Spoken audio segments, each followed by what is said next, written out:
નેત્રંગના અસનાવી ગામે ચોર સમજી ખાણ ખનીજના ફ્લાઇંગ સ્કોડ સુરતના અધિકારી સાથે ચોરોની અફવાને પગલે ઘેરી લઈ ગેરવર્તન કરતા ત્યાં પોલીસ આવી પહોંચતા લોકોની રોષનો ભોગ બનતા બચી જવા પામ્યા હતા।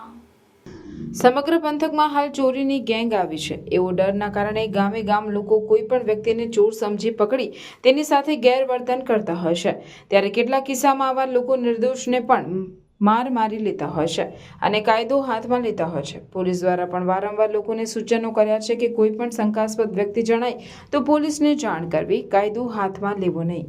તેમ છતાં આવા બનાવો અટકી રહ્યા નથી। આવો જ એક બનાવ હાલ પ્રકાશમાં આવ્યો, જેનો શિકાર સુરત ખાણ ખનિજ વિભાગના અધિકારીઓ બન્યા હતા। સુરત ખાણ અને ખનિજ વિભાગ ફ્લાઇંગ સ્કોડના અધિકારી હિતેશ પટેલ તેમજ તેમની ટીમ સાથે ગેરકાયદેસર ખનિજની ખનન, વહન, સંગ્રહ જેવી પ્રવૃત્તિને અટકાવવાની કામગીરી કરવા માટે નીકળ્યા હતા।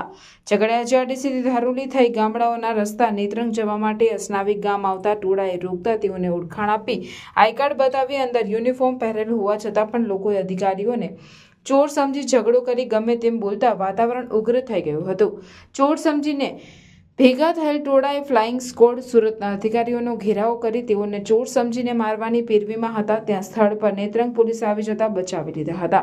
ત્યારબાદ નેત્રંગ પોલીસમાં સમગ્ર બનાવ બાબતે અરજી કરવામાં આવી હતી।